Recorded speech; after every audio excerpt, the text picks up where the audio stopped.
Demonic machines! Demonic machines!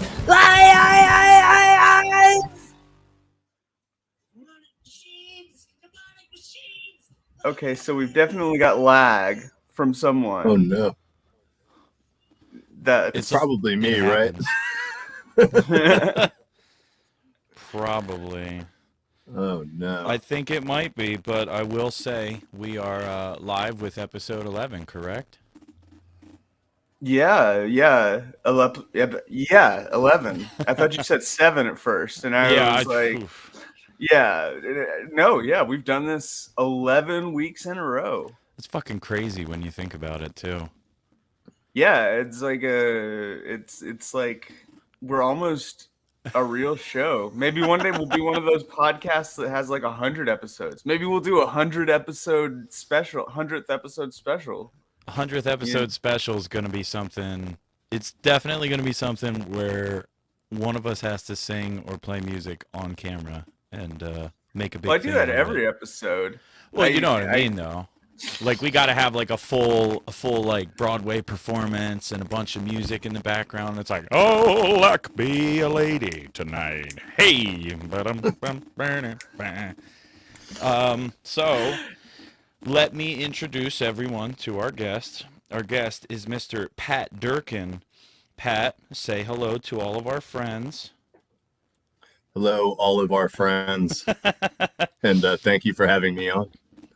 Yeah, Pat goes back. The first live show that I did, not in a basement, Pat put it together. I think it was called Elevate, and it was in some bar in Philly, and everybody Trocadero, else. I think. It was the Troc, because we were at the upstairs, I remember, because I'm like, wow, that stage is awesome. And my bass player is like, yeah, we're up by the bar. So it's like, it's lucky. I don't know if you're probably not familiar with the Trocadero. It's got like this big, like, big theater stage in the main area where like the band's play and stuff, and giant standing room. And I think there might be some seats and shit on the floor level. And then there's the balcony, and then there's the bar upstairs, and there's a tiny little stage next to the bar upstairs with a little bit of standing room, and that's where we played. So I was like, wow, we made it to the big times. And my buddy patted me on the shoulders like, we're up there near the bar. Now you got to carry that 8x10 Ampeg bass amp upstairs. Don't fucking remind me, because it was raining, and I was like, I'm behind my bass player's rig, because all I did was sing at the time. And he's like, all right, don't drop the bass, don't drop the fucking bass cab, all right? And I'm like walking up the stairs in my slippery ass shoes, almost fell a couple times. And it was like, yeah, welcome to playing in the real world. This isn't somebody's basement where you're just going to be able to slide everything in a side door. I'm pretty sure every time I've had an 8x10 Ampeg in a show setting, it was pouring rain and I had to go up very treacherous steps. Yes. That's like the Philly, Jersey lifestyle if you're playing out in any of those particular venues. That's crazy. Yeah, so basically the gist of it was Pat's the reason why I still make music, because after that show, like everybody that was there that were like, oh yeah, we're gonna stay and hear you guys, blah blah blah. It's like by the time we were done performing, fucking ghost town. Everybody left except the people at the bar and Pat's sitting over there by the bar like, bravo. He was like, that was impressive. I haven't seen a room get cleared out that quickly, in quite some time. Yeah. It's a shame because it's like those shows were always just, we're going to bring all our friends and then they'll tell them when we're playing and then everybody leaves afterwards. So it didn't really build community. It just kind of like, well, actually, I remained friends with a lot of people from doing that, but I was always kind of clued into, okay, this is an opportunity, but there's like real stuff you could be doing. And so I always tried to plug people into like, this venue actually, promotes the events, and this one, they'll take a chance on you. But these shows were kind of just catch as catch can. Yeah, I think we had to sell tickets too. I remember because oh yeah, I was posting online. I'm like, somebody come buy some tickets, come see my show. It's fantastic. Trust me, it's amazing. I did one of those gigs. We also booked at the World Cafe. Now I wasn't in charge of any of the booking. I would just go introduced the shows, make sure everything ran okay, and then mailed the money back to the people that actually ran the shows. Yeah. But I remember one time at World Cafe, someone came in and they had sold like 115 tickets. And I don't know if you were at this time, but it was still a battle of the bands. So there was like prizes that you won at the end. Oh shit! I don't think that was the one that we did. Yeah, that ours was was the just the original regular. model. That was the Yeah. original model, and I think they changed it. So they came in and they were like, we sold 115 tickets. We're gonna go out and sell some more. We're real good at selling tickets. They came back with like 30 more tickets. And I was like, how the hell did you just walk outside on Walnut Street and just go sell 30 tickets? And somebody came in 20 minutes later and like, somebody just gave me this ticket and told me to be here today. And like they were like $10 a piece for tickets. So these people spent, like Fuck. a couple $100 just to not have anybody. And then they cleared the room out too. So nobody was there to see them. That Yeah. was funny. That was a weird time in my life. I'm glad that's Hey, all I can say is I'm just glad everything lined up the way that it did, because I was so discouraged after that show. And I remember walking up and I was like, was it really that bad? And you put your hand on my shoulder. You're like, no, bud, it was great. Everybody's just a selfish asshole, and they came to see their pop punk buddies. It's true. It's true. Yeah. And they're underage girlfriends. And Yeah, God knows it was a dicey scene. I'm glad that we stopped playing when we did. We're actually gearing up to get back together. I don't know if we're getting back together this weekend or next weekend, but Binary Curious, God damn it, we will be back, and we will destroy some stages. And now that I got the Cow Killer on my rig, I'm gonna fuck some burgers up as well. burgers. Fuck some burgers up. Yeah, somebody was asking me, because I posted on my Instagram, I posted the slim down board, and I had a couple people like screenshot it and circle the Cow Killer with an arrow pointed to it, and they're like, yo, what the fuck is this? I'm like, yes, my friends, allow me to enlighten you to the world of demonic machines. It's amazing. You will never see anything beyond these walls except your own expectations. But yeah, I wanted to add that just because it was cool that I had people asking me about that pedal. So I'm glad that people now I hope people go to the site and buy it. I mean, questions are great, but money is a little bit better in today's fucking world, unfortunately. I know, right? I wish I lived in a world where I could just answer questions. Yeah, right. For people, Questions, exposure. If exposure could pay the bills, I think all of us would be mansion owners, at this point. Oh, yeah. As many times as Definitely. I've exposed myself. We do not condone exposing yourself in any way, shape, or form. Pat's an adult and practices exposing himself responsibly to his partner. I'm a professional. But yeah, so I wrote down for today's topic, I wrote music videos because the big draw that a lot of the people that I've spoken to about your music, Pat, is a lot of people got in on the high rise when the Flesh Eater video first came out. And Spark as well. Spark was one of the fucking coolest videos I've ever seen. And Lucky, I forgot to send you the Spark video. But Pat has done a couple videos with Bales Design, correct? It's at Bales Design. Yeah, it's a guy that I met on Fiverr. His name's Sean Bales. He's based out of Australia. And on Fiverr, he had like these little 5-second animation clips, like stop motion with little puppets. And I've always been a really big fan of stop motion. Like I grew up watching Pee-wee's Playhouse as a little kid, and all the Frank Zappa stuff. So and Tool, of course. So I really wanted to do something like that. So I hit him up, and it's great because I can just throw him the bare seedling of an idea, and then suddenly there's video created. A lot of money later, but it's at least you pay. But it's an investment, and he always comes up with something fantastic, and he's a great working partner. Even though it's funny, he'll hit me up because we're on different time zones, and I'll be out partying, and I'm like, hey man, I'm at a concert, and I'm like, I'm having a really good time, so I'm gonna have to check in with you tomorrow when you're at a party having a really good time. So that's our dynamic. Yeah, the time zone difference is a little difficult. I have I have a buddy who was living in Jersey for a little while that moved to New Zealand, and like since they moved there, it's impossible. It's like two ships passing in the night. It's incredibly difficult to catch each other at a reasonable time for either of us because, like you pointed out, it's like almost like the whole fucking opposite side of the world. So it's like, oh, hey, it's daytime here, but you're probably fucking sleeping. My bad. I just wanted to hit you up and bullshit with you. Seriously. But I mean, I think that it's cool to be able to work with people across oceans, and it's one of those things that I am grateful for with technology and the way that the world is and interconnected and everything. Because this is the type of shit. It'd be fucking so expensive to try and do something like you're doing right now in the '90s, like without the internet or seriously all that shit.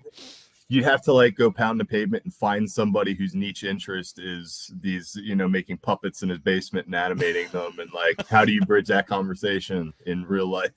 Well, it's hard enough being like, hey, I'm the musician. I think the way that you would have had to do it before is you would have had to like hang out on a college campus and wait for like the theater kids to come out and the art kids and stuff and just be like sitting there and be like, hey, pardon thee, my fellow. I have a cassette of music here. Would you care to listen on your Sony Walkman and tell me if you'd be interested in helping me do an illustration for it? Rad, bro. Completely fucking worlds away from where everything used to be. I feel like my mic keeps cutting out. Does it sound okay to you two? It's crackling, and I don't know what think it might be. Yeah, but it is coming through. Yeah, I can understand you. You just sort of sound like a robot. Is it still crackly now? Yeah. Interesting. Let me see. What about cables, now? man? Right. I don't know if you can even hear this now, but I turned it down. Yeah, it's kind of same quality, just lower volume. Higher. This is see, this is the thing with tech. This is why I need to like hang out with Pat more, so Pat can show me how this shit works. All right. I don't know about all that. I don't know.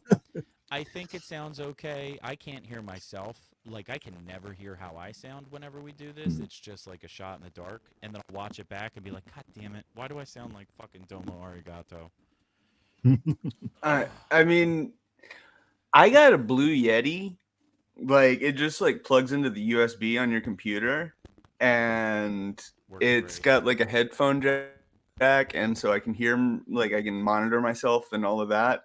I got it from Amazon. So I don't know. Yeah. Do you get an employee discount with Amazon? I've been meaning to ask you that for months. We do. It's a 10% discount, but it's up to $100 total for the year. So, oh, wow. Yeah, so it would be like if I wanted to get something that was like $1,000 and I didn't use any of my discount, it would be like $900. Wow. Yeah, it's not as, and a lot of people think that we get free Amazon Prime. Yeah, no, that's not a thing. Yeah, I wouldn't imagine. Like everyone else does, you know? Mm-hmm. That's the worst part. But I completely glossed over. I mean, Pat, you introduced yourself, right? You just didn't go into what your current or upcoming projects and your musical background were. Yeah, more or less. Yeah, I'm Pat Durkin. We had that interaction already. I have a solo project called Pat and Mac. It's me and my laptop, and I put out videos where we have fun adventures and play riffs, and we're getting ready to release a new record. So that's me, and I'm excited. And the new record is called? It's called Imposter Syndrome.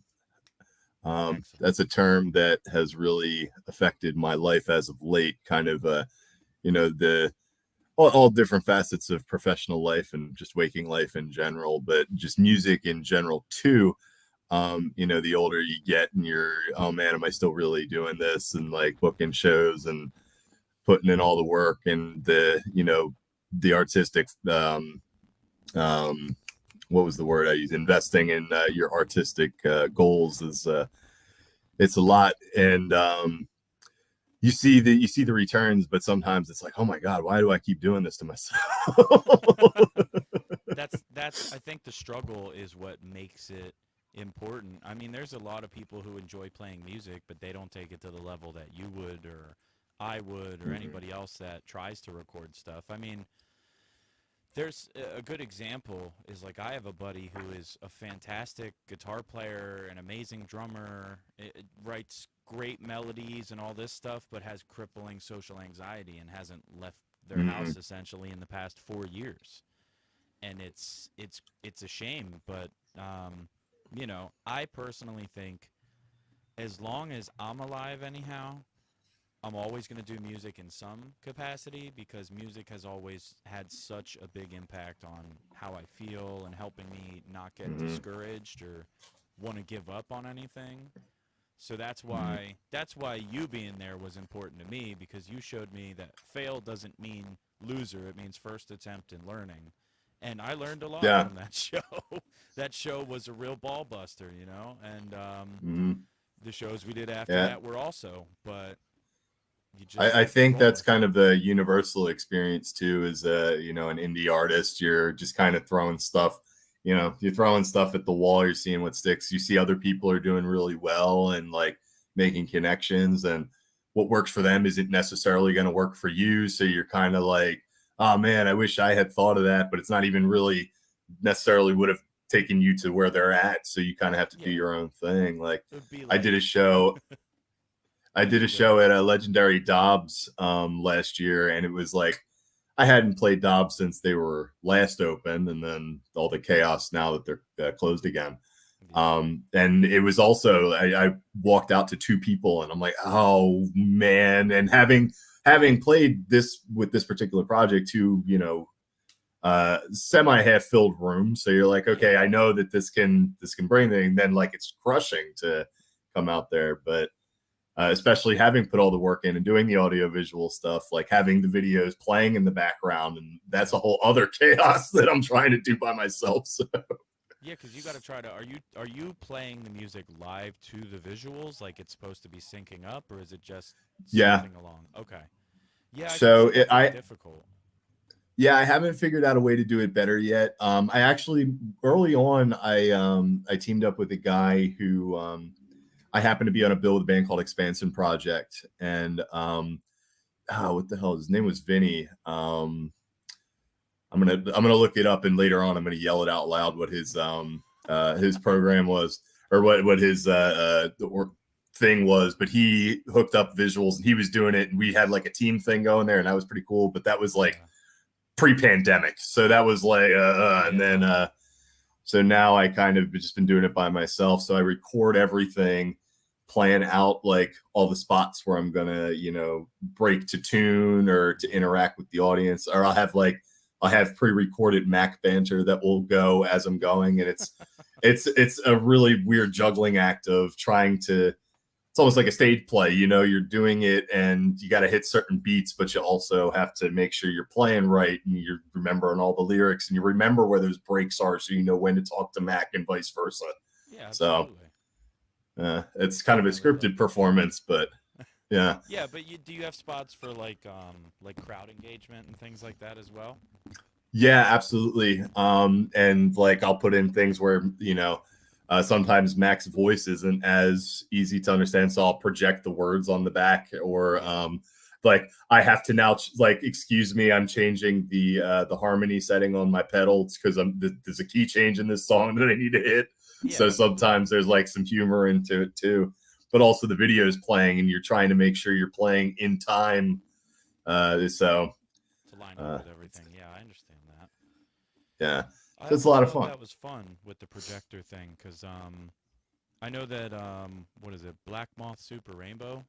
They always, I think they always use a projector. Maybe not always, but they used to. At least back in the early 2000s up through like 2012. And it would just be a bunch of like random old footage. I guess they would go to like a Goodwill or some sort of shop like that and just buy a bunch of old film and just like digitize it and play it live and all sorts of fun stuff. Lucky, love that. Did you have anything that you wanted to add to this? I kind of feel like I've been stealing the mic here. No, like Sick. I was just listening. Yeah, like this is an interesting conversation. Also, I just smoked, so Oh, okay. I'm joking. Well, I'll tell you what. So here's, I don't know if this will be a simple question. The question itself is simple, but whether the answer will be simple is up to Pat. What Sure. would you say? So there's different types of videos that you've done. You've done CGI before, right? Or has it all just been stop motion and live action? So I did some stop motion stuff, did some live action stuff. I did have one video for a song called what the hell is it called? It's the second song off my my second record. Yeah. When the Lights Go Down, it's called. And I had a guy, he took the image of me and the laptop and had us kind of falling through space. It was like a lyric video. Yeah. And so that was kind of neat to do too. And so I love to do the stop motion, but it's very expensive. The initial like inspiration was I was home alone during quarantine. I'm like, what the fuck am I going to do to, you know, put this music out here?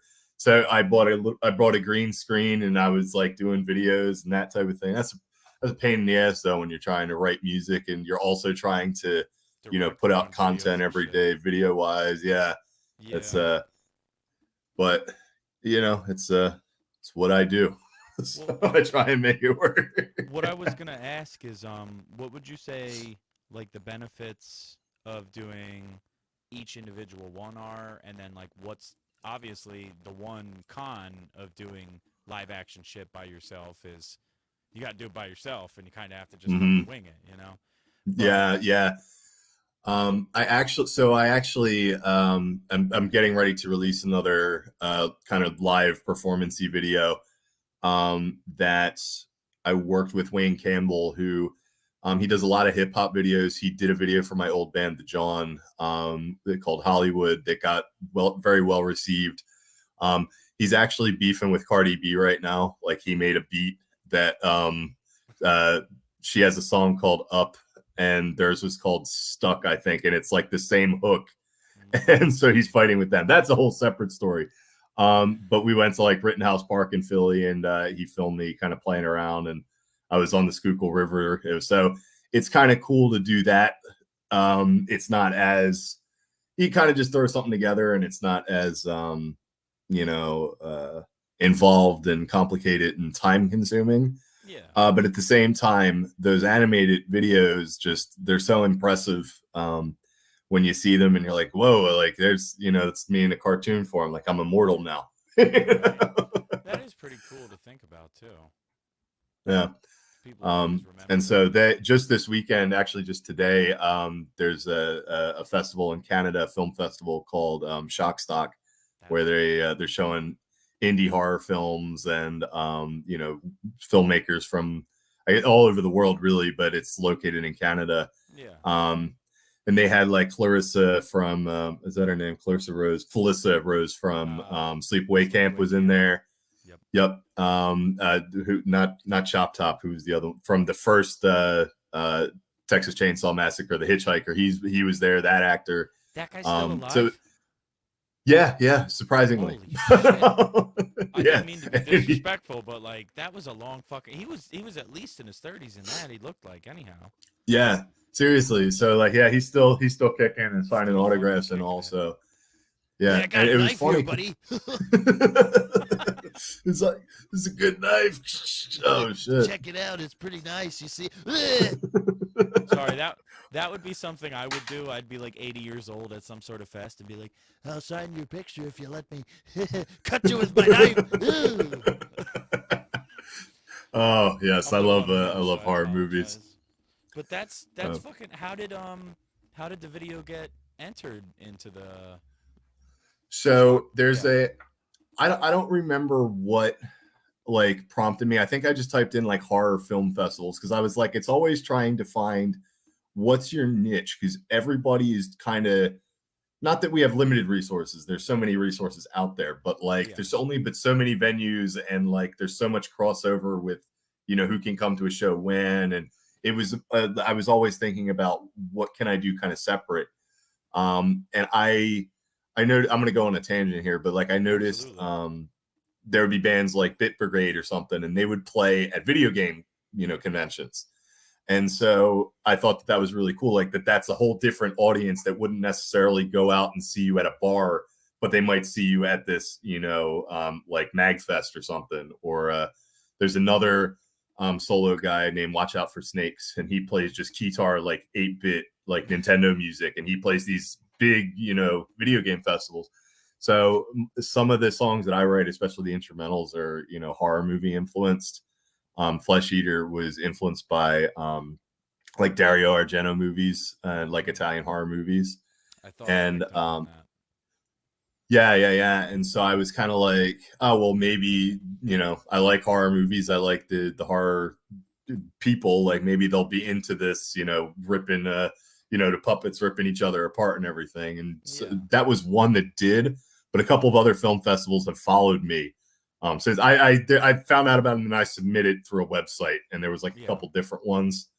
Like I submitted to one in Tokyo. I haven't heard back, but they're not choosing until like in the fall. So Understood. Yeah. So they're probably still accepting submissions. yeah, but another Canadian one in Toronto did add my page, so I submitted to theirs. So I'm cornering the market on Canadian horror movie film festivals right now. Hey, it's cheaper to film in Canada too. So if you ever decide you want to like work with a director and make a soundtrack for a horror movie in Canada, it'll Mhm. be reasonably priced and probably have good turnaround. Yeah, it'd be in Canadian dollars. Well, yeah, listen. Just because it's you don't gotta hate on the Canada money, okay? Eh? It's still as long as it's green. I don't think it's green. I think it's red. I can't accept red money. I will not stand for this. I think it has the Queen of France on it. If I'm not mistaken. Sorry to any French Love that. viewers. I'm fucking all over the place. That's okay. I want to circle back real quick. It was KVN Visual Destruction. That was who Vince. He was KVN. the guy that did the film when I first started doing this. I want to give him a Gotcha. shout. That makes sense. Oh, excuse me. So, you understand the premise of the show. I always try to loop it back to pedals. Because we're really here to talk about pedals. Music. pedals, Absolutely. all the things included. I'm trying to sell this Framptone talk box if anybody is interested in this. That was not what I Hit me was up. planning, but I'm glad that we plugged it because there's probably quite a few people interested in that. How much? Hell yeah. I was thinking like 4, but I can be talked down. It's just taking up space. It's a little rare, but that's what I was looking. That's what I Yeah. was seeing online. Okay. And it works. Just I'm needs to so be- it came out of the studio. So it also brought. I don't know if you see this Marshall behind me. That's a Uh-huh. 1976 Plexi. So unfortunately, this gentleman who was a friend of a coworker of mine passed away, and his family was getting rid of all his gear. So he had like a home studio, and they were just giving us stuff. So the everything has worked. I haven't really had a chance to plug this in, so Uh-huh. I could try it out and then have that discussion. But You should try I did it have and it. let us know. There was definitely he also had a Halo talk box, and that did work. So, but Okay. I'm scared to blow up this vintage Marshall that I got. We'll see. Well, just plug it into a PV, and then you don't got to worry about it. Sick. Yeah, that's You know. true. That's true. I mean, PV That's is great for amps what, forever. What is it? I think the Windsor was like a JCM 800 clone, and it was like $400 versus a $2,000 amplifier That or sounds something. about right to me. Oh yeah, or the Valve King, maybe one of those. I'm not as big into amps as I am into pedals. One of the many But- amplifiers that were made and manufactured in the world. Yes, I use a Carvin, so that's my main amp. So that's been a pain in the ass trying to find parts for them. But Yeah, I was gonna ask you about that because there was somebody that was they were selling it was like a custom carbon bass setup and shit, and I looked at it and I'm like, I don't know, man, that seems a bit expensive. yeah, Uh, I mean, don't know I if I'm really on like there. mine, but yeah, I like mine, but I can't speak for any. I think I paid 350 for this combo, and I paid 4 initially. I used to have the head and cab version, but now I'm old and don't want to carry that shit. So the combo works better for me. That's the one thing I hated when I first started. I'm like, I would see people with combo amps, and I'm like, man, that looks so shrimpy. And then I started actually having to carry my shit, and I'm like, man, that's so fucking heavy. Yeah. It really. Why did they once- do this? Once you start doing it, you realize some of the combo amps can get you some decent volume for half the Mhm. fucking weight, and it's just one of those fucking things. But I was gonna ask you, what would you say your favorite pedals are that you have seen or used within Sure. the past year or so? Try to Sure. keep I it mean, relevant, you know. yeah, I mean, there's a few that are kind of classics that I use a lot. One is the MXR Phase 90. I have it with the R28 mod. That's that's on all the time. I remember I was trying out for this band one time. It wasn't so much a tryout as it was here. You can just be in this band now. And this happened twice within like a couple month period. I was jamming with this band called the Binary Sea. And Not binary curious. I just want to clarify. no, that. not Binary Curious, which I thought was funny. But so I had the Phase 90 just going, right? Yeah. Like it's just kind of like I use it as like an Eddie Van Halen or almost like a Jimmy like vibrato effect. Yeah. But I had that going. He's like, "What is this mid-range throbbing that I keep hearing?" And I was like, I'm not sure this is the way to go. Oh, man. And then I was playing a session gig for this guy who he was recording again the Phase 90's going. He's like, "What the hell? Like something sounds weird." I'm like, "That's a phaser. You need that. That's that tone." So now I use the phaser all the time. So that gets played a lot. A deep cut is the Boss Super Shifter, the PS5. I got It's mine. just it is a Swiss Army knife. It just covers so much ground. And at one time I had 2 of them on my board. And maybe for the vibrato effect, maybe for the whammy, maybe for the chorus. Yeah. And I might have had one dedicated specifically to the whammy, and then the other one was more kind of just whatever the song needed. I could see you doing that. Yeah, it was pretty cool. There's a lot of things I do. The carbon copy delay, immerse reverb. These are like my space effects. Yeah. And then of course I'll just rip it off and here's a plug. Yeah. But this is the Pat Riot Act from Bardic Audio Devices that you hooked me up with. Yeah, I did the design for that faceplate. Oh yeah, so we'll take a good look at that. It's got all sorts of a lot of like I want to say esoteric symbols and some like really old what the fuck is it? I want to say like like stamps, like the stamps that they used to carve out, and then like old stamp designs and the esoteric symbols, and of course we got the Bardic Audio logo with this. Oh, yeah, hold so there on. it is again. Oh, You there we disappeared go. for a second, but you came No, back. you're good. I think that's what. There we go. Yep. Yeah. If you want to hold it up now, we got just you up on the screen. All right, bet. Yeah, so there's that. Got the pentagrams and the sun and the unicursal hexagram over here. That looks like the Bardic John. Yeah. If you I look in just the always corner, you can see there's a tiny little lizard guy dancing next to the one foot This switch. one. Yeah. That was a little while. Oh, I didn't know yeah. if that one was gonna make it past the foot switch or not, but I'm glad it's there. Oh yeah. But yeah, it's a really cool pedal. The one so the one side is based off an Acapulco Gold circuit, which is kind of like the main distortion, like punch you in the face effect. Absolutely. And then the other side is based off a Klon Centaur. But it's voiced more like that Bad Monkey Overdrive. See, before the hype, Right, we already right. had that in there. So yeah. Yeah.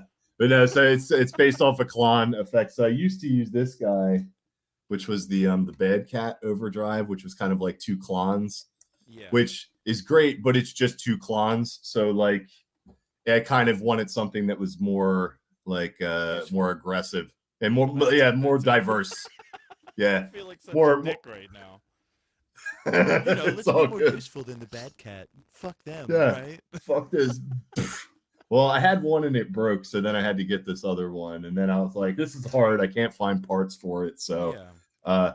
the custom drawn was kind of the way to go. Now the so. middle foot switch, is that an order arranged? Yeah, switch? so depending on Got it. which one goes in Into front, the I kind other of use them. I kind of use them separately anyway. I don't really stack them. Yeah, I but you have the I start with and I start with like an overdriven amp anyway. But there's a lot of cool switches in here. I'm not even 100% sure what everything does. Like it boosts the mid range or whatever, but I kind of have it set where I like it, and then that's that. So that's that one was a fun concept to work on. Oh yeah. Yeah, I always like see now when I saw Lucky's design for the Electric Kisses flanger, I gave up doing pedal design. That was it. No, and I'm not blowing smoke up your ass. I mean it because like that image felt like stuff that I had been dreaming for fucking years trying to make, and then I saw it, and it's like one of those things where you're just like, you know what? Thank you. Now I don't have to worry about doing this anymore because somebody finally got it right, and I still think that would be an awesome tattoo as well. But that's neither here nor there. Now that being said, Lucky, did you have anything you wanted to add to that little favorite pedals thing, other than telling Pat to get a corn buffer? What is it? No, Corn I mean, buffer. you don't. I mean, if you're using a Boss pedal, you don't need a buffer. No. Okay. Shush. Get a corn buffer anyway. It'll make your I'm shit an better. honest pedal builder. I'm not gonna tell. I tell people all the time, like It's like true. so many people lately have been coming to me and asking for a parametric EQ, basically. Like they don't say parametric EQ, but they describe a parametric EQ. Yeah. And I'm like, okay, what you want is the Empress parametric EQ. Like it would be more expensive for me to do the R&D, design the pedal, all of that stuff, you know. Yeah. So just get the Empress. If it ain't and broke, don't fix it. yeah, exactly. Like, and the Empress Para EQ is a great pedal. But yeah, where was I going with that? I don't remember where I was going Honest with that. pedal builder. Yeah. Like if you got a Boss pedal, you really don't need a buffer. Because every Boss pedal has a buffer unless you've modified it to be buffered true bypass. bypass. Right. All right. Well, then I'm covered on that. I got two of them, John. I can defend my statement though. However, if you recall, I'm looking forward to it. Hell yeah. I don't know what episode it was, but Josh Scott did an episode where he said you can't go wrong with two buffers on your board, at least two buffers, one at the beginning, one at the end. So in theory, I haven't seen Pat's pedal board in a while, but if you got the corn buffer and put it at the end, it's like a box of magic that your signal runs through, and it'll amplify all of your creative energy and make you like the best guitar player in the world. Not that you need that, because you already are in my book, because I love the way that you play. And there's the Real pedal quick, board I got this is the board right here in front of Yeah. me. There's all sorts of fun stuff. Got the it's the SP compressor from Exotic. Well, it starts off with a Boss noise suppressor into the compressor. Dunlop wah. This wah has been on my board since I was like 15. So it's the one that, and then this over here. This flashback fuzz. Those are my first two pedals when I was like 15. It's crazy. That nasally fucking fuzz.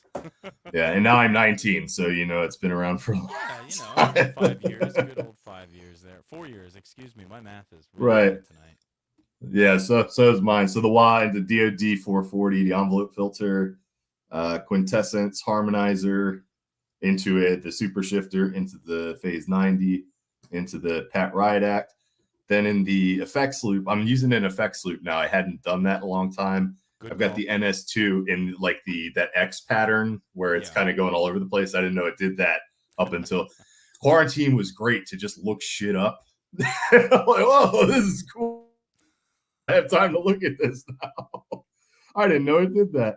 So in the effects loop, I have a TC Electronic Nova repeater, the carbon copy delay, and then the Nunabara Immerse, which is a really cool reverb. So I think I heard that one.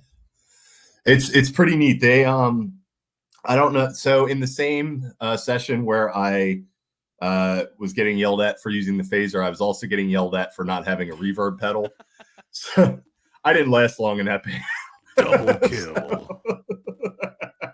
So I started looking up reverb pedals, and so the Immerse is kind of like Nunabar makes a few different, like a reverb, an echo, shimmer effect, and so the Immerse is kind of all of them together. So with a couple knobs, so it's got like some choruses and echo in there too, which is really neat.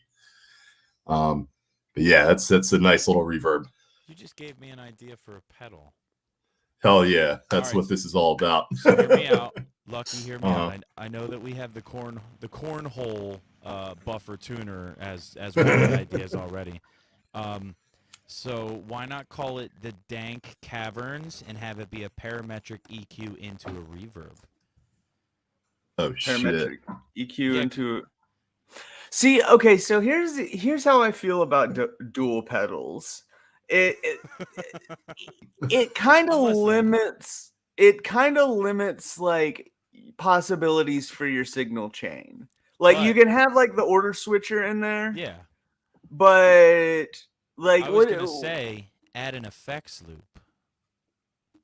Okay, yeah, That I mean way- you could do that. That Yeah, way you can order it however, but you can control both of those vital portions with one box. Yeah. No, I see what you're saying, and I mean it could be. Honestly, like I just don't want to mess with reverb. It sounds it- hard. That is fair enough. It's yeah, like I've made a couple of reverbs, and every time I walk away going like, that could have been a better pedal. I don't know. Like I haven't made a reverb yet that I'm satisfied with. What would you say the barriers are for that though? Like what would you say? Do you think it would require a little bit more R&D to be able to do that, or is it just a specific way of doing the circuit? Yeah, it's just practice. I mean, so there's basically one way to hook a FV1 up. Well, there's more than one way to hook a FV1 up, but there's one main way to hook a FV1 up, and that's like the main digital chip that you'll find in most like boutique reverbs. Yeah, I think you brought it up the last show actually. Oh, did what? You briefly mentioned that chip and went into the possibilities of it on the last show, but I think Pat could benefit from you re-explaining. Oh, well, course. I mean, it came out in I think like 2007, and it's called the chip that launched 1,000 pedal companies or something like Mhm. that. It's capable of basically anything you want it to do, but well, no, it's capable of every effect. It's just not capable of necessarily doing every effect good. Like I wouldn't make an Sure. FV1 distortion, Mm. but you can make a distortion with it.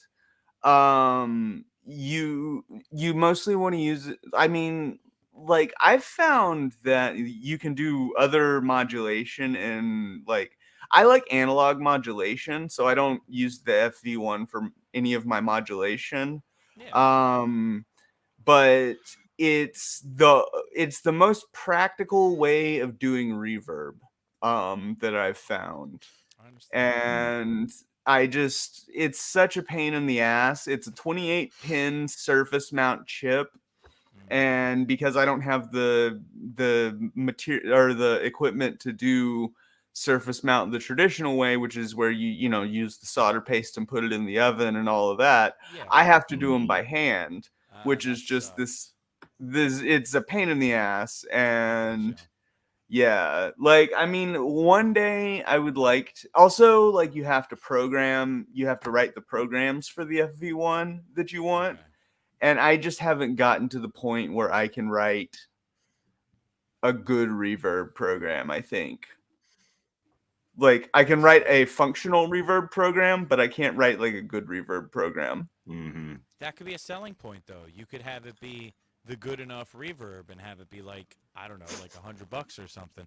But for the amount of time you'd have to put into it, I guess it makes sense. It wouldn't really have that much of a return because you're still spending the time to figure it out and make it work better. So that's your investment there. So you'd have to sell like 10 of them at least to get a fraction of your time back for the research and development. Yeah. Does that make sense? Yeah, probably. I zoned out though. So I've been in and out myself. I don't know if anybody's noticed. I'm just kind of like staring off into space here and there, but That's okay. I've kept hold of everything. I yeah, know I'm glad I'm the Pat's keeper of the here, so conversation. Pat can keep the fucking train on the tracks while we're both in fucking La La Land. Yeah. Hell yeah. yeah. Wait. Hold on. Let me click on this. I think this is how it works. Ready? Did it pop Yep. up on the screen? Okay. That is the name that we need to use for it. pretty But all we right, Reaver. We could do the artwork and make it look like somebody took a fucking dry erase marker and wrote it on the outside of like a bare enclosure. So it's like, you know, it's like $100. It's pretty all right. Reverb is fine. A whole line of pretty all right. It's like this is the pretty all right overdrive, the pretty all right fuzz. That's like the 87 series, except for that, it's not like it's pretty all right. Like the fuzzes are super popular. Absolutely. But like I am starting to get like more adventurous with the 87 series and like probably getting to the point where I shouldn't be selling certain effects for $80 or Yeah. whatever because they're just more expensive to produce. But that's my like pretty all right line, I think. Like if Yeah. I were to do an 87 reverb, yeah, it would be FV1 kind of like the Pretty all best reverb algorithm I can write, you know, which I mean right is a strong word too. I don't know. Anyway, let's get back to our guest. Yeah, Pat. Sure. Tell us what. Okay, so this is still pedal related because we're in the pedal section Sure. still. Yeah. Out of all the pedals you've ever used, if Mm-hmm. you were trapped on a desert island with your own portable power supply, but for some reason you could only use one pedal, what would your desert Mhm. island pedal be? That's a fantastic question. Because it's like, you know, I look at my board and everything is so kind of it's there for a reason and it does what it needs to do. And I'm thinking, I feel like right in this very minute, and this could change 5 minutes from now or whatever. It would have to be some type of delay, I think. And I'm kind of so I was a little annoyed when I saw that MXR came out with the dual with the tap tempo carbon copy because I've had a carbon copy of the single one for years and it's great. And I have the TC Electronic and it's great. And so they both do the two different things. But I feel like if it was one, it would help. So it's like something with tap tempo. So either this Nova repeater or carbon copy, maybe with a tap tempo. So I can just be on the desert island and just hit those Gilmore bends Yeah, and just right? feel marooned, just feel so sad. Why Yeah. did I fucking know that when you started talking about delay, you were gonna find a way to shoehorn that one song reference in? Yep. Because Yeah. it's what Yeah. I would have fucking done. That's why. Hell yeah. Hell To yeah. be We're on fair, the same wavelength. Mine probably would have been keep talking just because I talk too much. Mhm. But either Sure. way, they still have all the sweet bends in there. So Listen, works. Division Bell is a great album. I don't care what anybody says. That's I like that's it. some of his best playing. Rick Wright is the reason that album is great because if Mhm. and this is a little tangent. And I don't know how everybody feels about Pink Floyd, so I'll keep it short.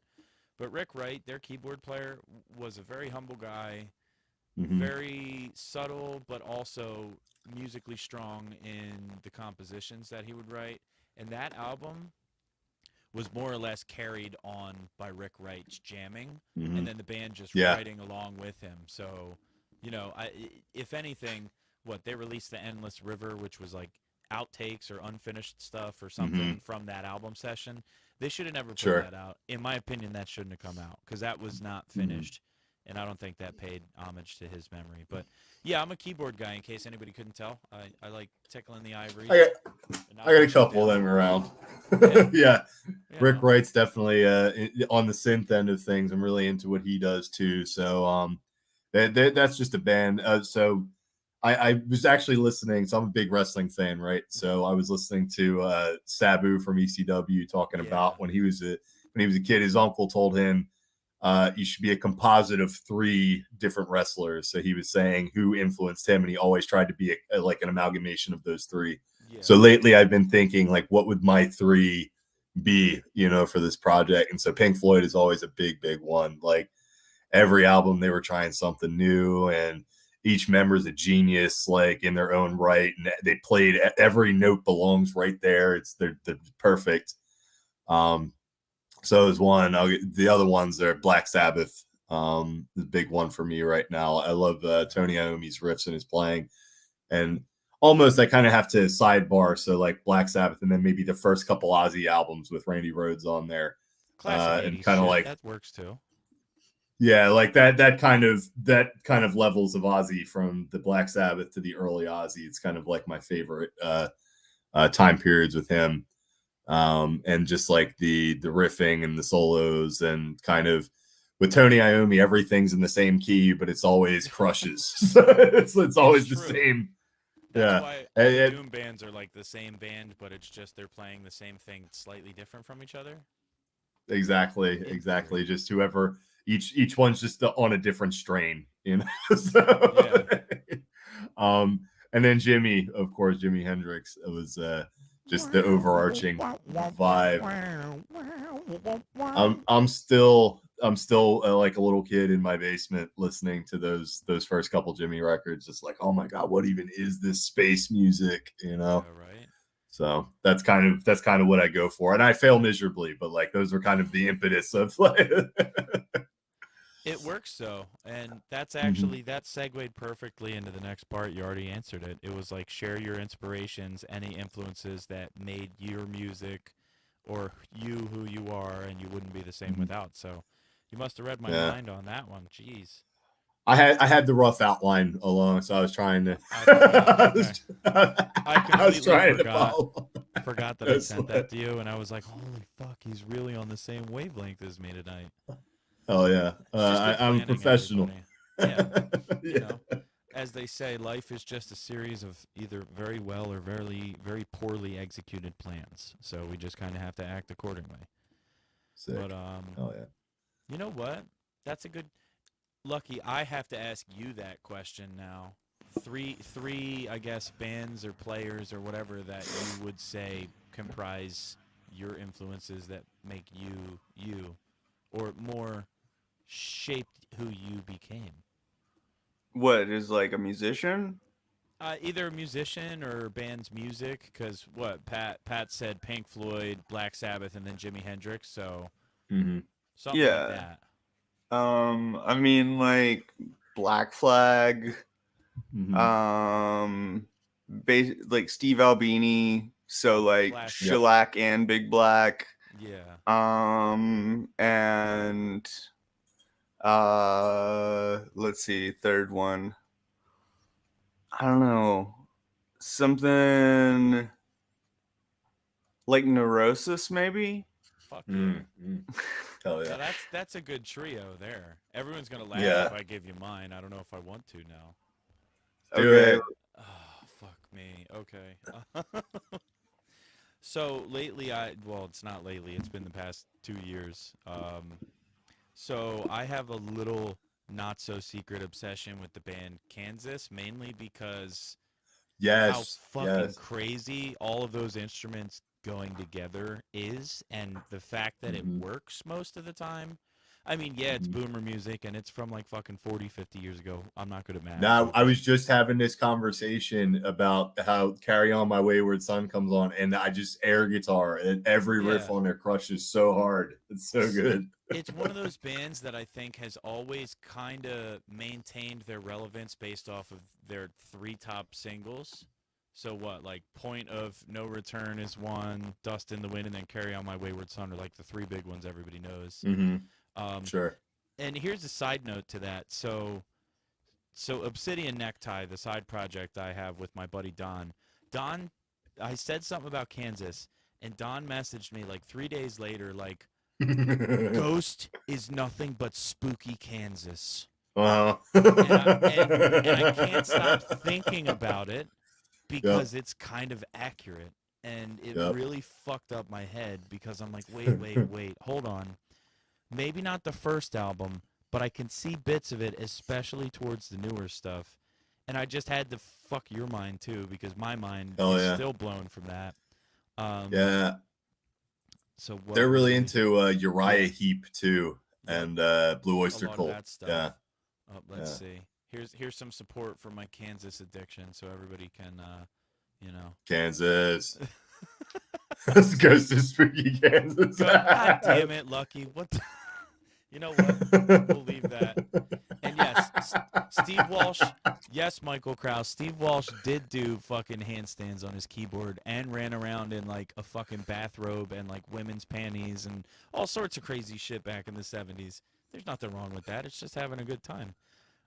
Yeah, they were also professional exposers. Yeah, for real, especially Steve Walsh. If you look at Steve Jesus. Walsh's first fucking solo album title, I think it's called Schemer Dreamer or something like that, and he's like Mm-hmm.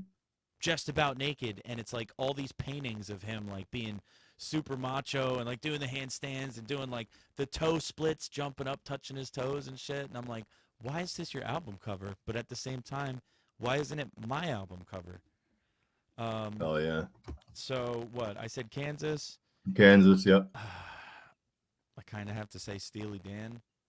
Hell yeah. Mainly- Hell yeah. Mainly because the reason I'm even into the piano stuff is because last year I lost my uncle, and he was a huge Mhm. keyboard player, and he was a big influence on me, and he really liked Steely Dan, and I had never really, other than, like fucking the basic shit, like Dirty Work and the other things that I can't remember right now that Mhm. everybody knows Peg. and heard. You know what I mean? Yeah. Yep. Um, all that stuff. Other than those, I'd never really listened to Steely Dan, and it's given me a new appreciation for stuff. But the last Mhm. one's gonna throw everybody off because, I fucking love the Misfits. And Oh, Glenn Danzig. I mean, I know he's a Yeah. he's a douchebag sometimes. And, Yeah. But who isn't? yeah. Well, when I first joined Binary, I was like this 330 or 340 pound like fat white dude with a mohawk who Mhm. tried to sing like Danzig, and for some reason everybody in the band was like, "Yeah, let's fuck it. We could do worse." We had a murderer as the lead singer before. Oh fuck, I shouldn't. Nice. Have we can edit that out, right? Fair enough. But yeah, I don't know what it is. I just always really liked the way that Danzig sang, even though some of the shit that he Mhm. sang was like really like, in retrospect, kind of misogynistic and like very macho Sure. and shitty. Yeah. I just the voice for me, because it was like evil Elvis, a blend of Jim Morrison and Elvis and Mhm. other Yeah, people, I get a sure. similar vibe to them as like the Cramps, kind of like they were more on like a rockabilly type Yeah. edge, but like still that kind of spooky, like yeah. But hell yeah. I would say the Cramps and the Misfits both are horror punk. Like, Mhm. Yeah. I mean, it's a really narrow genre, and it seems like every band that is horror punk is either a ripoff of the Misfits or a ripoff of the Cramps. Yeah. And more often it's the Misfits. But yeah, like the Cramps definitely have that, like, oh, I what was the song I used to love by them? Bikini Girls with Machine Guns. Love that. Like, yeah. The Damned too. Michael The Krause Damned. is really bringing out the bangers. Yeah. Yeah, fucking, we got to get Michael Krause on the show sometime. Even Sick. if it's just like the silent, Hell yeah. silent commentator that's just like, hey, whispering in your ear, "Psst, psst, psst, psst, spooky Kansas." Oh yeah. Fuck, Shout out to the fuck. Cramps for getting a show or getting a song on Netflix with that Wednesday track. Oh, did they? What song? Yeah. There's what the fuck is the song? I think it's called Goo Goo Muck. I think it's called. Oh, okay. It's right in this like big iconic dance scene she does. So they got that in there, and I thought that was cool. That's awesome. Absolutely. Yeah. Well, it looks like we're just about out of time, other than closing remarks and whatnot. But I mean, Sure. I first off would like to say thank you, Pat, for being a part of the show and really Oh yeah.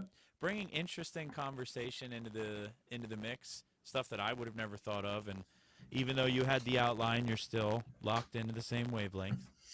Sure, man. No, I appreciate you having me on. This has been a lot of fun. My record release is June 9th, 6/9, nice, at Kung Fu Necktie in Philadelphia. So if anyone, if you're local, you should try to be a part of the celebrations and make sure you get a hat and a mug and a frisbee. Yeah, we're gonna have cassette flags. tapes. Yes, Cassette tapes. I got ashtrays. I'm giving out free high fives. And cosplay is encouraged at this event. I don't care what you cosplay as, but cosplay is encouraged. Yeah. Show up. Wear someone's underwear on your head for all we care. It doesn't matter as long as you're dressed up and having a good time. So I had a pair. I just want to. This is a completely random story, but it has to do with wearing underwear on your head. So my favorite superhero growing up was Spider-Man, and I had a pair of red briefs, and I would wear them on my head, and like I get like a bread tie to hold the legs, the little crotch part close enough so that I could actually see out of it, and then I would run around my house. I was probably like 3 or 4 years old. I would run around my house with underwear on my head saying I was Spider-Man. Oh, but those are simpler times though. And that's what, if I were in Philly, I would totally come to your show and wear underwear on my head like that. Sick. Well, you'll be there in spirit. Yeah, I will be. Oh yeah, right on. Thank you, gentlemen. This was a lot of fun. Yeah. Pat, as always, it's a pleasure, and I will be waiting for those guitar tracks for all of those shitty songs I sent you. And hell yeah, we can put out the Patrick. Oh, now I gotta think of a name on the fly. Patrick Keymaster Ring Sword Guitar Project. Yep. I'm feeling that. I understood all those words. Rock and roll. Yeah. But Pat has to go, so we're gonna let Pat go. And right on. Lucky, you're gonna wrap it up. Pat, thank you for joining us. Have a good evening. Hell yeah, guys. Be safe. Thank you. We'll catch you next time. Hell yeah, demonic machines. Yeah, and I wanted to take some time to talk to Lucky while Pat leaves. There's a couple announcements that I wanted to make. So I know that we don't normally announce the guest for the next show because we usually don't have one. But since nobody heard that, we're gonna edit that out. So I was wondering if you would be okay with me announcing our guest for next week in case anybody knows that person and wants to tune in and check it out. Go for it. Yeah. All right. So unless anything changes, our guest is going to be Zach Nelson from Safe House Audio, also a builder for Catalan Bread. Okay. I'm not exactly sure what we will be discussing, but as always, we will find something fun to discuss, and it will loop back to music and pedals. And I'm just excited for, having someone that I'm not super familiar with, like a friend or someone I've known or someone I've worked with. I've just admired Zach's designs and builds on Instagram, much like I admired and, enjoyed your designs, and then this happened, so it'll be fucking cool. I think it's gonna be a good time. Have some fun. We're gonna talk about some circuits. I'm sure you and Zach might get into some questions about how it is working at Catalan Bread or something like that versus doing independent stuff. But we won't get too ahead of ourselves. Yeah. If there's anything you wanted to add, any new announcements, things for people to look out for on the website, or any upcoming designs. I know the Univibe is up for pre-order right now currently, correct? Yeah, I'm actually just waiting on enclosures for that right now. I've got the circuit boards and they work, which like that's a big win for me because like I didn't think because the Univibe, it's like an all discrete circuit. Like it's transistors and a light bulb and like resistors and capacitors. And I incorporated a digital LFO into it, so it has tap tempo, it has multiple waveforms. It's kind of like the Divine Chorus, except it's got a lot more options. And because it's using an incandescent light bulb, like a classic Univibe, you can get some really interesting phasing effects with it. But yeah, it's called the Martini Cat Univibe. Check it out. You'll definitely want one. I mean, I already want one, but I also always want everything that you announce, and Mm-hmm. that's just kind of a sign of good design when someone hasn't played it, hasn't heard it, and they're already like, take my money, and they hand the list to you, and they're like, here's a bunch of 1s, 5s, whatever. Don't ask where they came from because you don't want to know.